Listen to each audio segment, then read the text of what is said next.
नमस्कार जंटी में स्वागत आपका। मैं हूं योगेंद्र। आप देख रहे हैं खास खबर और खास खबर में हम बात करेंगे हरियाणा चुनाव के बाद अब सबकी निगाहें टिकी हुई। अगर बात राजस्थान की ही करें तो राजस्थान में बाई इलेक्शन की 7 सीट पर अगर इस सीट में देखें तो 4 सीट कांग्रेस के खाते में है, 1 सीट बीजेपी, 1 आरएलपी और 1 बीएपी अलायंस में थी। लेकिन अब क्या समीकरण, क्या हरियाणा के चुनाव का कुछ इंपैक्ट आएगा? अगर बॉर्डर की बात करें तो महज एक झुंझुनू जिला नज़दीक पड़ता है, उसका कितना असर होगा नहीं होगा ये देखने वाली बात है। और राजस्थान के परिप्रेक्ष्य में राजस्थान के प्रभारी general secretary mister Agarwal, Radha Mohan Agarwal ये बात कह चुके हैं कि खोने के लिए कांग्रेस के पास में, हमारे पास खोने के लिए कुछ नहीं, हमारी 1 सीट है। यही बात मदन राठौड़, भजनलाल कह चुके हैं। कांग्रेस का मानना है कि अगर 10 साल का ट्रैक रिकॉर्ड देखें तो 17 बाई इलेक्शन हुए हैं जिसमें हमारी जीत बहुत अच्छी रही है। लेकिन वो समीकरण कितने कारगर होंगे ये देखने वाले बात। दोनों ही तरफ से तैयारियों को अंतिम रूप दे दिया गया है। आला कमान की तरफ से जैसे निर्देश मिलेंगे मुझे लगता है कि बहुत लंबा चौड़ा मैटर नहीं है, टिकट भी डिक्लेयर कर दिए जाएंगे। संभावित प्रत्याशी कौन हो सकते हैं उन पे एक्सरसाइज हो चुकी है, लेकिन बस अब यह है कि डेट का इंतजार है। डेट में मुझे लगता है कि 1 वीक के अंदर अंदर होनी चाहिए, क्योंकि महाराष्ट्र के चुनाव के साथ ही शायद 14 राज्यों की 51 विधानसभा सीट के लिए बाई इलेक्शन डिक्लेयर कर दिया जाएगा। 3 या 4 पार्लियामेंट की सीट भी हैं। तो वास्तव में राजनीतिक दल कितने उत्साहित हैं इस चुनाव परिणाम से, कांग्रेस कहीं नर्वस तो नहीं है, इन तमाम पहलुओं को लेकर के हम चर्चा करेंगे। हमारे साथ भाजपा से अटल खंडेलवाल साहब हैं, कांग्रेस से भरत मेघवाल जी हैं और हमारे सहयोगी अनिल सैन हमारे साथ में हैं। अटल जी, इन चुनाव परिणाम से इस बाई इलेक्शन का कोई संबंध रहेगा, कोई सरोकार रहेगा, कुछ असर आएगा इस पर? हाँ बिल्कुल। देखिए, बाई जो हरियाणा चुनाव है उसको लेकर के बहुत सारी चीज़ें जो हम लोगों का संगठनात्मक जो हमारी पार्टी है उसके जो समन्वयक और दल हैं उनके साथ हमारा अच्छा कोऑर्डिनेशन देखने को मिला हरियाणा में, और बेहतर मैनेजमेंट रहा। डिसिप्लिनरी हमारे कार्यकर्ता बिल्कुल डिसिप्लिनरी रहे, राजनीतिक सूचिता भी हमने बनाए रखी, किसी तरीके का किसी प्लेटफॉर्म पे कोई अपशब्द किसी को नहीं कहे गए। तो ये सारी चीज़ें हरियाणा चुनाव की उसका इम्पैक्ट और किस तरीके से संगठन अगर छोटे इकाई में हम जाते हैं और जिस तरीके से लोगों के साथ बात करते हैं, उन्हें हमारी जो 10 साल के कार्य हैं वो हमने उनको बताए कि देखिए 10 साल के बाद भी वहाँ जो एंटी इनकम्बेंसी बन जाया करती है जनरली जनमानस पे, वो हावी नहीं रही और पूर्ण बहुमत आया और लोगों ने माना भी। तो उसका निश्चित रूप से राजस्थान की इस उपचुनाव में फर्क पड़ेगा।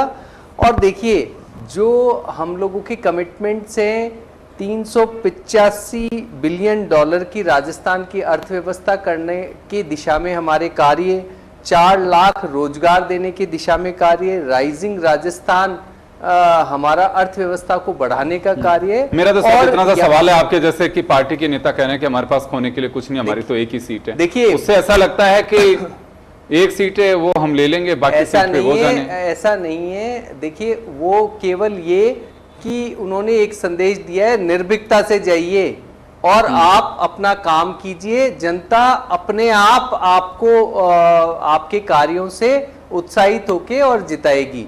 आप जीतने हारने की चिंता छोड़ दो और अपना काम करो, उनका मैसेज ये था। जी चलिए, चर्चा कुछ अलग हो गई इससे। और भरत, आपके पास में आना चाहूँगा। वाकई चुनौती आप लोगों के सामने, आपकी 4 सीट हैं और 4 सीट होने के बाद में बीजेपी की 1 है, आपकी एक अलायंस में भी अब अलायंस रहेगा नहीं रहेगा, क्या होगी वो तो अलग बात है, आपके नेता तय करेंगे। हाँ, लेकिन बड़ी जिम्मेदारी और बड़ी चुनौती आप लोगों के सामने है। हर चुनाव चुनौती से परिपूर्ण होता है, जिम्मेदारी के साथ होता है। आपको जनता की भावनाओं पर और अपनी जो पार्टी के आदेश होता है उस पर खरा उतरना होता है। लेकिन मुझे लगता है सबसे बड़ी चुनौती राजस्थान में जो पर्ची की सरकार है उसके ऊपर ज़्यादा है, क्योंकि जो वादे ये विपक्ष में रहते हुए करके आए थे, 1 साल होने को आ गया, उन वादों को ये पूरा नहीं कर पाए। आप देख लीजिए कि 11 महीने 300 दिन हो चुके, इस 300 दिन के अंदर एक भी ऐसा कार्य ये नहीं कर पाए जिससे ये जनता के अंदर या मानस पटल पर ये विश्वास दिला पाए कि जनता से हमने जो वादे किए थे वो पूरे किए। इनके जो खुद के विधायक वो एक जेएन के ट्रांसफर करने तक के लिए परेशान है और ये आधिकारिक रूप से पुष्टि भी हो चुकी है कि ये सरकार विधायक या मंत्रियों द्वारा नहीं, ये जो सरकार ये ब्यूरोक्रेसी के दबाव के द्वारा संचालित हो रही है। हमने देखा किस तरीके से जब झाबर सिंह खर्रा जी या मदन राठौड़ जी कार्यकर्ताओं के बीच में गए तब कार्यकर्ताओं की बेरुखी या अनदेखी देखने को मिली। राइजिंग राजस्थान के नाम पर योगेंद्र जी करोड़ों रुपए फूके जा रहे हैं, लेकिन पिछले 4 महीने से समाज कल्याण की बात करने की अगर हम बात करें तो 4 महीने से वृद्धावस्था विकलांग व्यवस्था की पेंशन नहीं मिल पा रही है लोगों को। भर्ती के नाम पर इन्होंने बड़े बड़े वादे किए, हम मगरमच्छों को पकड़ेंगे, हम ये करेंगे, हम वो करेंगे, लेकिन क्या हुआ? अभी तक ये उस कमेटी को बनाकर कोई निर्णय नहीं ले पाए। जब पुलिस मुख्यालय ने कह दिया, किरोड़ी लाल मीणा जी कैबिनेट मंत्री उन्होंने कह दिया, उसके बावजूद भी एक कमेटी का गठन किया गया और अब वो कह रही है कि हम जो कैबिनेट मीटिंग है उस कैबिनेट मीटिंग में उसका फैसला लेंगे। आज कुछ एसआई ट्रेनी किरोड़ी लाल जी से भी मिले जिन्होंने विरोध दर्ज किया है कि इस एसआई ट्रेनी भर्ती को बंद नहीं करना, आप रद्द मत करना वरना हमारा भविष्य खतरे में पड़ जाएगा। माननीय मुख्यमंत्री जी से भ्रमण कर रहे हैं, चाहे दौसा, अब जो जिन सीटों पे उपचुनाव है, दौसा हो गया, टोंक उनियारा हो गई, झुंझुनू हो गई, सलुम्बर और चौरासी हो गई। निश्चित तौर पर हमारा जो गठबंधन था, इंडियन अलायंस था, आरएलपी के साथ था और भविष्य में वो गठबंधन रहेगा ही नहीं रहेगा वो जो हमारा केंद्रीय नेतृत्व है वो तय करेगा। लेकिन निश्चित तौर पर आप ये चीज को मानिए कि राजस्थान के अंदर अगर आज चुनाव करा लिया जाए तो मैं आपको दावे के साथ कह रहा हूं कि भारतीय जनता पार्टी बुरी तरीके से हारेगी। ये जब नगर पालिकाओं के उपचुनाव कराने में डर रहे हैं योगेंद्र जी, आपको ध्यान हो भादरा का उपचुनाव था, इन्होंने किस तरीके से वहां के जो निर्वाचन अधिकारी थे उसको छुट्टी पे भेज दिया था मेडिकल के नाम पर, और जब वो चुनाव हुआ तो कांग्रेस बहुमत के साथ जीती। दौसा का उपचुनाव बाकी है, नगर पालिकाओं के उपचुनाव नहीं हो रहे। इनको इतना डर बैठ गया है क्योंकि इनके जो विधायक है वो विधायक शिक्षा मंत्री शिक्षा पर बात नहीं करते, स्वास्थ्य मंत्री स्वास्थ्य पर बात नहीं करते, शिक्षा में आप ये देख लीजिए कोई बात नहीं हो पा रही, स्वास्थ्य पे कोई बात नहीं हो रही बात क्राइम की, तो क्राइम के अंदर विधानसभा के पटल पर यह बात थी कि दूसरे नंबर पर आता है भरतपुर, जो कि जिला किसका है? माननीय मुख्यमंत्री जी का। सांगानेर के अंदर इतनी घटनाएं दर्ज हुई है, चाहे चैन स्नैचिंग की हो, चाहे रोड रेस की हो, चाहे कोई और घटनाएं हो, तो जनता इनसे त्रस्त हो चुकी है। भारतीय जनता पार्टी के कार्यकर्ता और विधायक खुद ये बात कहते हैं। मैं सच में आपको ये कह रहा हूं कि इससे बेहतर तो आपकी सरकार थी जिसमें हमारे काम तो होते थे।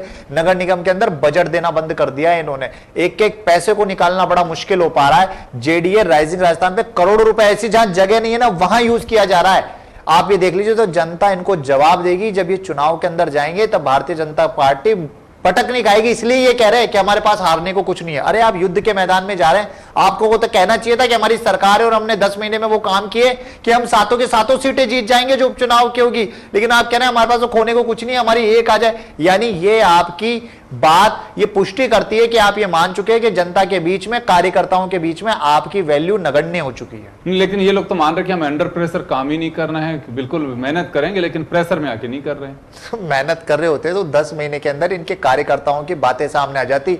मदन राठौड़ जी युवा कांग्रेस की युवा जो इनकी कार्यकारिणी उसकी लिस्ट निकालते, 1 घंटे बाद वो लिस्ट वापस लेनी पड़ जाती है कि कहीं ना कहीं उनके ऊपर दबाव था। प्रदेश अध्यक्ष अपना काम नहीं कर पा रहे, आप कार्यकर्ताओं और आम जनता की तो क्या बात करेंगे। चल अनिल, आपके पास में आना चाहूंगा।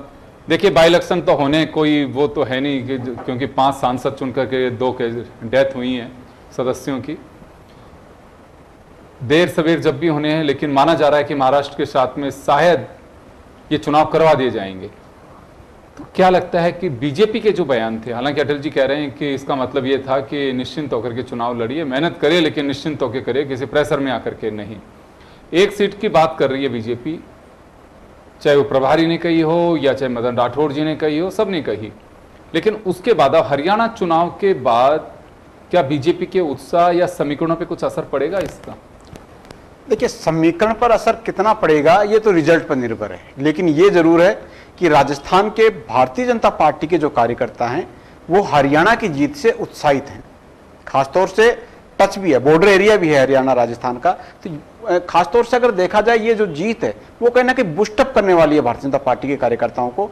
लोकसभा चुनाव के निर्णय भाजपा के पक्ष में थे, एनडीए के पक्ष में थे, लेकिन जो उम्मीद की जा रही थी, जो 400 प्लस के टारगेट लेके चल रहे थे, या फिर लगातार पीएम नरेंद्र मोदी कहते 400 प्लस बीजेपी जाएगी, वो आंकड़ा टच नहीं किया। केंद्र में तीसरी बार मोदी की सरकार बनी, लेकिन वहां से कुछ कार्यकर्ताओं को लगा था शायद कुछ निराशा है कार्यकर्ताओं में, या फिर जो टारगेट अचीव करना था वो नहीं हो पाया था। तो वहां से कांग्रेस भी बूस्टअप हुई थी, कांग्रेस 100 के करीब पहुंची, लेकिन एक माहौल ये बना कि कांग्रेस का माहौल शायद अब जनता के बीच में बनने लगा है। हरियाणा के चुनाव आए, जम्मू कश्मीर के चुनाव आए, लेकिन हरियाणा का चुनाव ज्यादा फोकस देखा गया, और हरियाणा के चुनाव में इसलिए भी ज्यादा फोकस रहा कि कांग्रेस का माहौल था।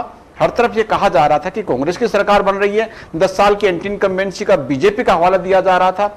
लेकिन वहां पर अगर बीजेपी इस तरह का परफॉर्मेंस करती है, बेहतर परफॉर्मेंस, 48 सीटें वहां पर लेकर आती है, तो ये अपने आप में बताता है कि भारतीय जनता पार्टी चुनाव को किस तरह से लड़ती है और हारी हुई बाजी को जीत में कैसे बदल सकती है।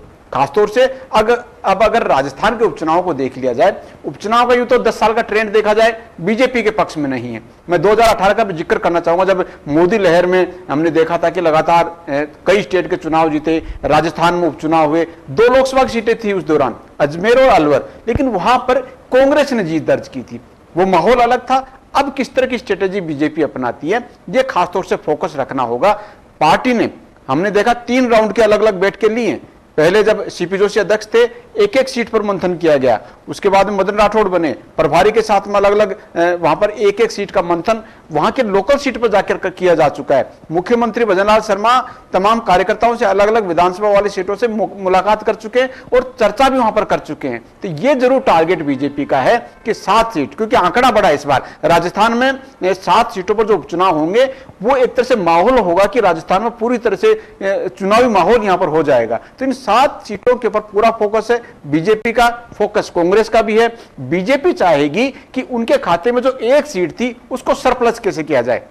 दावा तो 7 सीटें जीतने का किया जा रहा है, लेकिन 7 नहीं तो भी 1 को प्लस करके अगर यहां पर निकालती है भारतीय जनता पार्टी, तो ये एक प्लस पॉइंट बीजेपी के पक्ष में रहेगा और उसी को लेकर रणनीति बनाई जा रही है, प्रभारी लगाए जा रहे हैं। हम देख रहे हैं अलग अलग विधानसभा सीटें वहां पर बूथवार और मंडल स्तर के जो पदाधिकारी है उनको जिम्मेदारी भी वहां पर उपचुनाव को लेकर दी जा रही है। लेकिन फिर भी ये जो चुनाव आएंगे, चुनाव का माहौल, जनता का परीक्षण ये होगा कि सरकार ने किस तरह का काम किया है। भजनलाल सरकार ने अब तक का जो कार्यकाल रहा है, जो उम्मीद थी क्या उसके अनुरूप चल रहे हैं, वो रिजल्ट पर निर्भर करेगा। और जब रिजल्ट आएगा तो तय होगा कि आखिरकार जनता ने क्या सरकार के पक्ष में वोट किया है। क्योंकि अमूमन तौर पर सरकार बनने के बाद में सत्ताधारी पार्टी का अगर वहां पर टेस्ट एक तरह का होता है, वो ये डिसीजन तय करता है उपचुनाव का कि सरकार किस तरह का काम कर रही है। तो रिजल्ट 7 सीटों का जब आएगा तो उसमें भजनलाल सरकार के कामकाज भी एनालिसिस वहां पर होगा, लेकिन उसके साथ साथ कार्यकर्ताओं का अनुशासन भी देखने को मिलेगा, कांग्रेस का हो या बीजेपी का हो।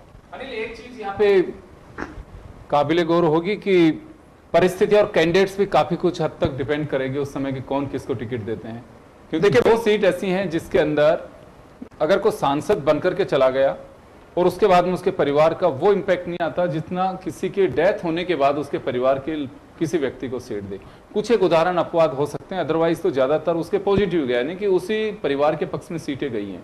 तो यहाँ कुछ हद तक ये भी डिपेंड करेगा कि टिकट किसको मिलता है। टिकट पर काफी कुछ निर्भर करेगा और यह भी निर्भर करेगा कांग्रेस गठबंधन के दौर में जाती है या फिर 7 सीटें अपने आप में यहां पर लड़ती है। क्योंकि बीजेपी का तो तय है, बीजेपी अपने उम्मीदवार खड़े करेगी और बीजेपी का प्लस पॉइंट ये भी है, 1 सीट उनके खाते में थी, बाकी 6 सीटों को अगर देखा जाए तो दूसरे नंबर पर बीजेपी का कैंडिडेट ही वहां पर था।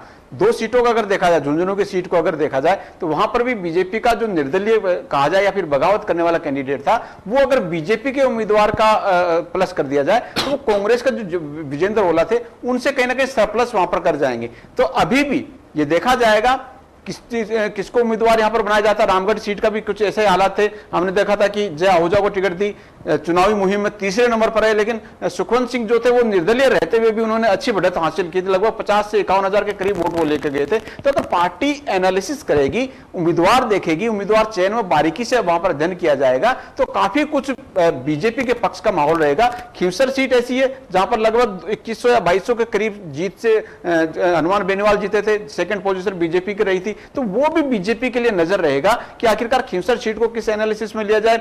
जय आहूजा की टिकट तीसरे नंबर पर वहां पर रही थी, तो क्या वहां पर टिकट बदलना चाहिए? और झुंझुनू की जो सीट जो बगावत करने वाले थे पहले से बीजेपी में आ चुके हैं, तो ये क्या बीजेपी फैक्टर को या बीजेपी को मजबूत करने वाले वहां पर होंगे? और जब चुनाव होता है अक्सर ये देखने में आता है कि चुनाव के बाद में सरकार जिस पार्टी की बनती है, जो बगावत करने वाले होते हैं वो सबता चले आते हैं, लेकिन चुनावी मुहिम में एक बार फिर से वो डटकर मुकाबला करते हैं। अगर उनको टिकट नहीं मिलती है, भीतरघात करते हैं, अनुशासनहीनता करते हैं, या फिर जो उम्मीदवार उन्हीं का खड़ा होता है वो ये सोचते हैं कि अगर ये उम्मीदवार जीत गया तो अगली बार इसकी टिकट पक्की है, हमारी टिकट कट जाएगी, तो उसको हराने का काम भी वहां पर करते हैं। तो ये मॉनिटरिंग भी पार्टी लेवल पर होगी कि आखिरकार किसको टिकट दिया जाए, मैनेज कहां पर किया जाए, और अगर पूरी तरह से मैनेज होता है तो बीजेपी के लिए कहीं ना कहीं यहां पर एक अच्छा संकेत रिजल्ट में निकल कर आ सकता है।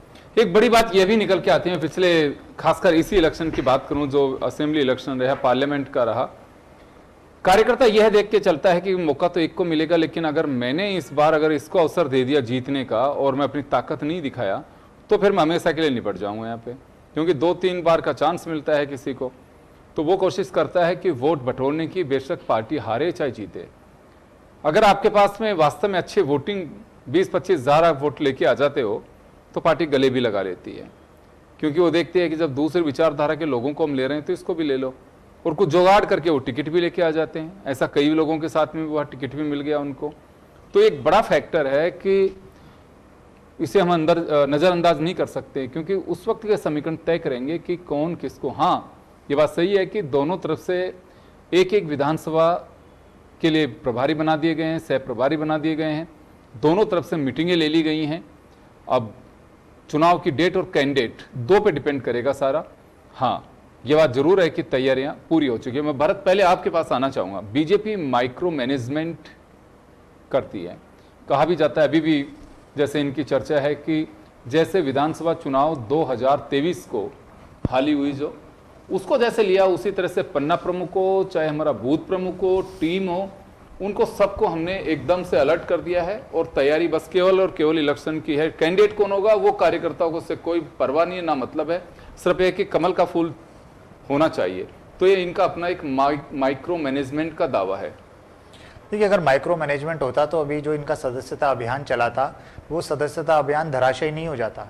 आपने हमने सबने देखा कि 7 करोड़ की जनसंख्या वाले इस राजस्थान प्रदेश में 25 लाख भी नहीं बना पाए थे ढंग से अपने सदस्य।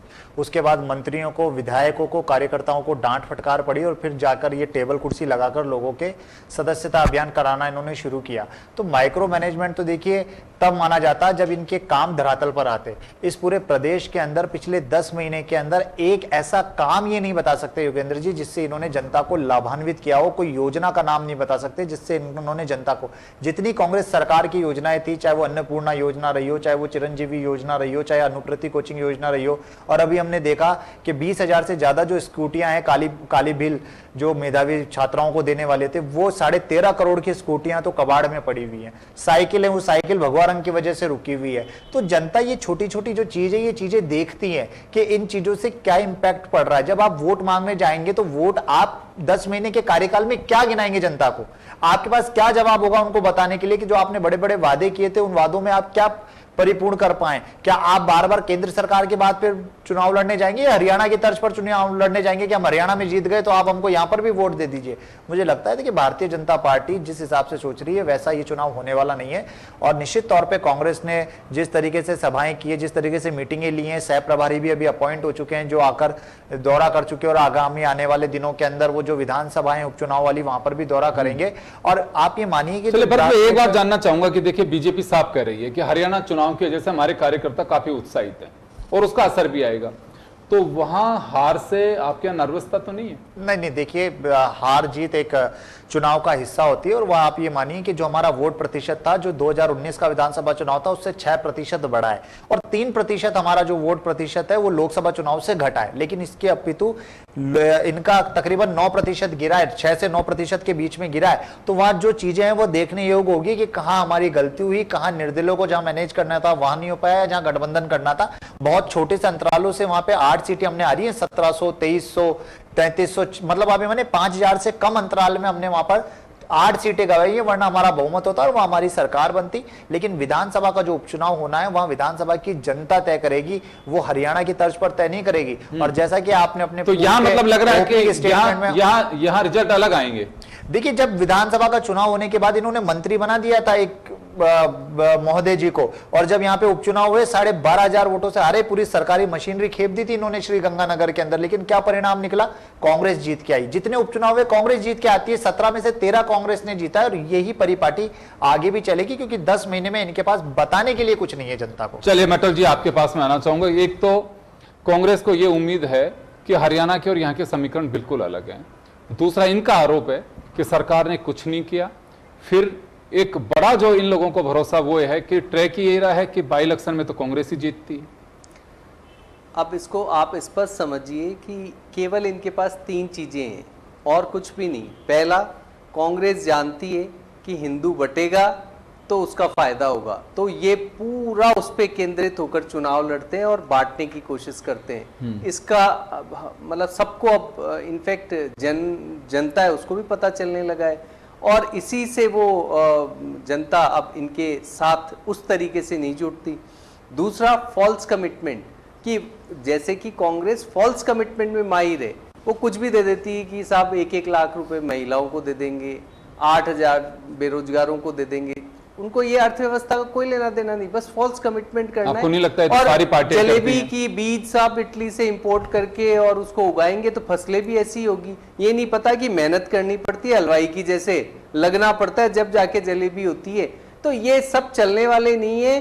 और ये देखिए, फिर लास्ट में इनका पास तीसरा, जैसे एक गाना है ना, वो मुन्नी बदनाम हुई, वैसे ईवीएम बेचारी को बदनाम करने पे तो उतर ही आते हैं। जहां ये जीतते हैं वहां नहीं, जहां ये हारते हैं वहां जरूर इनका सारा कैलकुलेशन कि साहब ऐसा हुआ होगा, हमारी गणना के हिसाब से तो ऐसा है वैसा है। ये सब चलने वाला नहीं है। इनके मैनिफेस्टो में हरियाणा के अंदर इनकी आप जो निम्न स्तर की हरकतें हैं वो देखिए कि यहां तो ये कह रहे हैं कि यमुना जल समझौता कुछ है ही नहीं, और हरियाणा के मैनिफेस्टो, कांग्रेस के मैनिफेस्टो में 5 नंबर का पॉइंट आप देखिए, उसमें साफ लिखा है कि जो राजस्थान के साथ जल समझौता किया है उसको हम खत्म करेंगे। अब इससे ज्यादा और घटिया बात क्या होगी कि यहां तो किसानों का, और किसानों को कहेंगे कि देखिए आपके लिए कुछ नहीं किया। अगर कुछ नहीं किया होता तो किस समझौते को खत्म करने की बात कर रहे होते हैं ये? तो ये इस तरह की जो ये फॉल्स कमिटमेंट के सहारे कब तक चलेंगे, कब तक इस देश को, इस जनता को बरगलाते रहेंगे? ये चलने वाला नहीं है। पहले इसकी समझ पैदा करनी होगी। और माइक्रो मैनेजमेंट की, देखिए खुद ने भरत जी ने कहा कि संगठन में इतनी शक्ति है हमारे संगठन को कि वो मंत्रियों और सबको कह सकती है, तेज आवाज में भी बात कर सकती है, और इस काम में कि भाई आप लगो और लग करके और सदस्य बनाए। तो ये देखिए, ये होती है संगठन की मर्यादा, और किस तरीके से संगठन नीचे से ऊपर तक काम करता है, सहयोगात्मक तरीके से काम करता है, एकजुट होकर काम करता है। माइक्रो मैनेजमेंट का मतलब भी यही है, कार्यकर्ता काम करते रहे, अचानक एक बढ़िया से कार्यकर्ता को उठाएंगे, उसको टिकट दे देंगे जो जनता का सहयोगी होगा, जनता को जानता होगा, जनता से के साथ उसका अच्छा तालमेल होगा। बस इतना सा करना है। ये बांटना और ये सब हमारा क्षेत्र है। हम एक राष्ट्रवादी पार्टी है, राष्ट्रवाद को हम आगे प्रमुखता से रखते हैं और उसके साथ ही चुनाव चलिए, मैं लड़ेंगे। अनिल और आपके पास में आना चाहूंगा। तो ये तो तय माना जाना चाहिए कि बीजेपी का जो एजेंडा है वो डेवलपमेंट से ज्यादा एक हिंदुत्व का मुद्दा आएगा, जो अटल जी कह रहे हैं कि हमारा राष्ट्रवाद वाला एक मुद्दा आ सकता है। राष्ट्रवाद की डेफिनेशन कांग्रेस की अलग है, बीजेपी की अलग है। देखिए, तो तय है, अटल जी कह रहे हैं तो चुनाव में देखने को भी मिलेगा, और अक्सर चुनाव में दिखाई भी दे रहा है, हरियाणा के चुनाव हो या फिर आम चुनाव हो। लेकिन फिर भी राजस्थान की जनता और राजस्थान का वोटर जो है वो काफ़ी समझदार भी है। वो ना तो लोक लुभावन वादों में आता है, और ना ही अगर देखा जाए किसी तरह के भ्रमित करने वाले भाषण में, तो उग्र कोई भाषण दे दिया, उस तरह की चीज़ों में राजस्थान का वोटर नहीं आता है। वोटर समझदार है, और खासतौर से उपचुनाव में जब भी वोट करेगा वोटर, वो ये देखेगा कि किसके पक्ष में किस उम्मीदवार को वोट दिया जाना चाहिए, ताकि उसका वोट का वैल्यू भी बढ़े, और वैल्यू बढ़ने के साथ साथ उपयोगिता भी बढ़े। तो तमाम जो 7 सीटें हैं, फोकस दोनों पार्टियों का है। दोनों पार्टियां अलग अलग दावे भी कर रही हैं, जीतने के दावे भी कर रही हैं, पूरी तरह से टीम भी वहां पर लगा दी गई है। लेकिन ये जरूर है बीजेपी के पास में जो कहा जाता है कि खोने के लिए कुछ नहीं है, एक सीट है 7 सीट में, जो कि पहले बीजेपी का विधायक था, बाकी जो 6 सीट थी वो कांग्रेस प्लस उनके जो लोकसभा चुनाव में गठबंधन किए हुए दल थे, दोनों 2 सीटें वो वहां पर से थी। तो ये वापस से कांग्रेस को लेना और उनके गठबंधन को लेना, ये चैलेंजिंग कांग्रेस के सामने जरूर यहां पर है। परफॉर्मेंस यहां पर दिखानी होगी, क्योंकि अगर कांग्रेस इस परफॉर्मेंस को रखकर 1 सीट और ले लेती है, यानी 7वीं सीट भी ले लेती है, तो यहां पर कांग्रेस को कहने के लिए काफी कुछ है। लेकिन बीजेपी ने अगर 1+ भी कर दिया तो कांग्रेस के पास में खोने की काफी चीजें हैं, वो कांग्रेस के खाते में से आएगी या फिर कांग्रेस के जो सहयोगी दल जो रहे थे लोकसभा चुनाव में उनके खाते में से यहां पर आएगी, जो कि बीजेपी को बेनिफिट करेगी।